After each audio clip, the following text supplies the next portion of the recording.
Here we are, we're continuing on into our conversational expositions, but now we're beginning a new phase of it. Before we were talking about Exodus chapters 21, 22, and 23, this section where the laws were given to the judges of Israel. Now we go into this section covering over broadly 4 chapters, 25 through 28, where Moses receives instructions on how to build the tabernacle. And so we're going to do basically the same thing. Take it apart piece by piece and consider it section by section. Let's just jump right into it. The first part of the text, Exodus chapter 25, verses 1 and 2. It says, "Then the Lord spoke to Moses, saying, Speak to the children of Israel, that they may bring me an offering. From everyone who gives it willingly, with his heart, you shall take my offering." It's kind of interesting, right at the get-go. We're not going to belabor it a lot because I spoke about this on a recent Sunday. But before he ever asked him to build anything, he instructs him to take the offering. This was very important to God.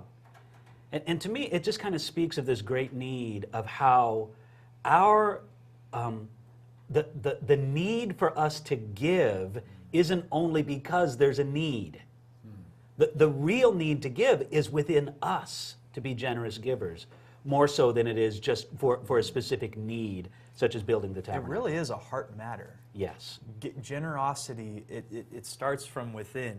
A lot of times we do, like you said, is just we need a purpose to give to, or we need a cause to give to. But God says, no, just give because of what I've given to you, or by my example, or because of my generosity, you should emulate that and give and be generous yourselves.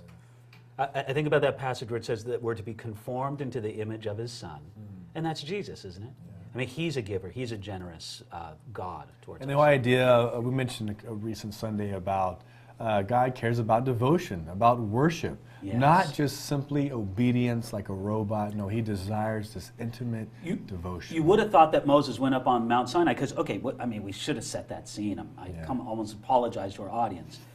This is transacting while Moses is up on Mount Sinai. Right. Joshua is somewhere near, but Moses is meeting with the Lord. And instead of God giving him more laws for the people to obey, God speaks to Moses about this tabernacle that they're to build for worship. And the worship begins with their giving.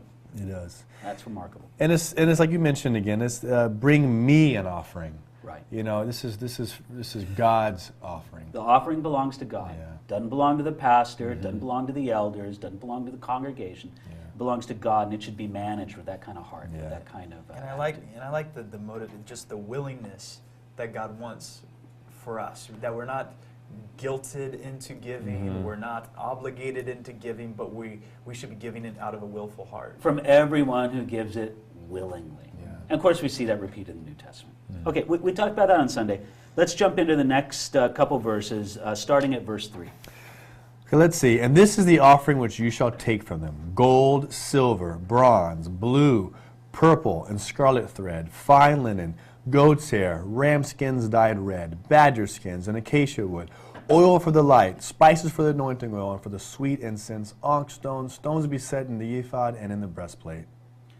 All right, so here's a shopping list. Basically, get these materials from the congregation of Israel, from the nation, and use them to build what God is going to tell Moses to build, this place for worship, a sanctuary, a tabernacle. Now, where were these items? I mean, they're in the wilderness. Where have these items, from Egypt, I guess? From Egypt, yeah. When they came out of Egypt, remember, the Bible tells us that the Egyptians showered them with gifts and precious things. It ended up being legitimate back wages for the Israelites for all their years of slavery. But it was because the Egyptians were just so happy to see them go because they were tired of being plagued so much.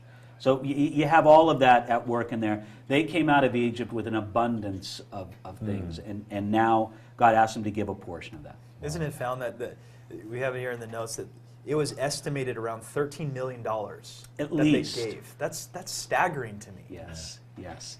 Yeah, it's kind of interesting, a $13 million building project right off the bat. Yeah. And you're talking about a substantial amount of material, too. What does it say in our notes? Something like more than 9 tons of material. So it's a lot. Now, as for these specific things and what they are and what they mean, we'll talk about that as we get to the application of each one. But here is just a big shopping list. So now, just to sort of wrap up this shorter first section that we're dealing with, let's take a look at verses 8 and 9. It says, and let them make me a sanctuary, that I may dwell among them, according to all that I show you, that is, the pattern of the tabernacle, and the pattern of all its furnishings, just so you shall make it. This blows my mind on a lot of different levels. I mean, the first one, and the one that really kind of hit me, it's sort of funny, it hit me while I was preaching on Sunday. Right. Just how strong it was that this wasn't Moses' idea to build a tabernacle for God. God initiated the building of the tabernacle because he wanted to dwell with his people. Yeah. That was very important to him. And that's a fascinating idea. Let them make me a sanctuary. The sanctuary was for God. It was for him and for his purposes. But not only that, but for them to meet with him as well. Yes. This meeting This was place a with God. specific place, a special place. You know, God meets with us anywhere, you know, outside the walls of the church. But there's something special about when God's people gather in a specific place. Well, or at least there should be something There should be special, something special, right? And, right. and that's how we should approach our church meetings. And those who have responsibility to lead church meetings really need to make sure that these are things that glorify the Lord and that there is something special, that there's a sense of meeting with God when God's people come together. Not merely a social or a cultural meeting. Otherwise, you know, you hear people say it, don't you? Well, I'm just as close to God out on the golf course as I am, Right. you know, in church. I'm at Campus Point surfing, shredding some waves, but God meets me here. That's right. Well, okay, there's this, look, we hope somebody senses the presence of God in everything that they do. You know, when you're lining up that putt on the 18th green, or when you're, you know, shredding that wave, doing that aerial at Campus Point, or wherever, okay? We hope you sense it. But yet there is, or at least should be, something different about coming together with God's people. And it just shows God's heart. I mean, God's heart is desiring, wanting to be with his people. He wants to connect with our lives. Yeah. He doesn't just want obedience. It's not like God just throws down a bunch of rules and says, here's the rules, keep them. He says, I want to connect with your life, he says.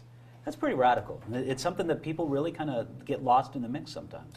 And the idea that it was the idea of a pattern of a tabernacle. You know, the idea that there's something this earthly was a representation of something heavenly. That's huge. I mean, that's what the words say there in verse 9. The pattern of the tabernacle and the pattern of all its furnishings, just so you shall make it. Yeah. Moses was given a specific vision. By the way, I would emphasize the vision because it says there, all that I show you. I earnestly believe God didn't just give Moses a verbal description of what these things, but he gave them a vision. He gave Moses a vision of what it should look like. It was important to do it that way because there's a pattern. A pattern of what? What is the tabernacle a pattern of? The pattern of the throne room of God, the heavenly courts of God. It's the pattern of what we will find in heaven when we go. Wait, day. are you telling me that this tabernacle was made to be an illustration or a shadow or a reflection of something that actually exists in heaven? Yes, I mean, obviously it's an imperfect one, and the one that we will see when we go into heaven will be far greater, far more glorious, far better than what we have here in the Bible. But it is. What we will see in heaven, this is a shadow of. Well, that's what Hebrews says. I mean, here we got Hebrews 8. Now, this is the main point of the things we're saying. We have such a high priest, you know, speaking of Jesus here, who is seated at the right hand of the throne in the majesty in the heavens, a minister of the sanctuary and of the true tabernacle, which the Lord directed. He's drawn and all these not images man. from the tabernacle, from the temple. Then he says, for every high priest is appointed to offer both gifts and sacrifices. Therefore, it is necessary that this one also have something to offer. For if he were on earth, he would not be a priest, since there are priests who offer the gifts according to the law, who serve the copy and shadow of the heavenly things. As Moses was divinely instructed when he was about to make the tabernacle, for he said, see that you make all things according to the pattern shown you on the mountain. That's pretty heavy. Yeah. What we have here in the tabernacle and its furnishings are things that correspond, just like you said, in an inferior degree, but they correspond to reality in heaven. And so isn't this amazing? What we're going to be studying through these next conversational expositions is really, literally, it's a window into heaven. It shows us something about what heaven's like. And isn't that a good mentality as people watch these videos, to keep that mentality Yes. in their minds, that this is a picture of what will be? Right. And so when we talk about all this, that they're picturing, okay, one day I'll see this in heaven. Yeah. Well, you could say that we are preparing our people for heaven right here, for them to see the heavenly reality that they're going to come and meet. So don't get bogged down with the details and the cubits and the brass Right. rings. We're going to explain it, but remember, it's just of things to come. The big picture, that's right, that this points to a heavenly reality and that Jesus really performed something in the heavenly reality, just as the priest, and in particular the high priest, performed something in the... Okay, just before we leave now, I just want to ask one question that I'm just kind of anticipating some of our viewers. What's the relationship between the tabernacle and the temple? What is this? Well, was the tabernacle more temporary in the sense like it was something that they had to build and they were wandering in the wilderness? Right. And the It's temple, a tent. it's a It was meant to be tent. portable. How many years? Do you guys know how many years the tabernacle existed?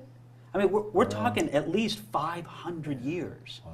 So, I mean, it wasn't a Because it short-term came into the thing. promised land. Came into the That's right. promised It came land. into the promised land. All through the time of Judges, all through the reign of Saul, Right. all through the reign of David, not until the reign of Solomon, the son of David, was there a temple built. Wow. But the temple replaced the tabernacle.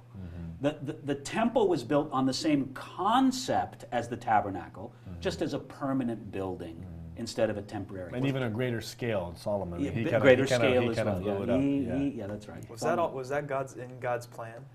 Well, Or was you know, that in it's the kind of heart of funny. David? I think so. I think it was in the. We're not told specifically. We're not told that God told David or Solomon make it bigger. But I think they just felt, how could we not? How could we not make it bigger? But that's just kind of the relation between the temple, the tabernacle, and then we actually have three things, don't we? We have the tabernacle, we have the temple, and then we have the heavenly reality. Those three things kind of all connect together on a chain. All right, good. Well, let's leave it off here. We'll pick it up starting at verse 10, talking about the first item that God speaks about in the tabernacle and its furnishings.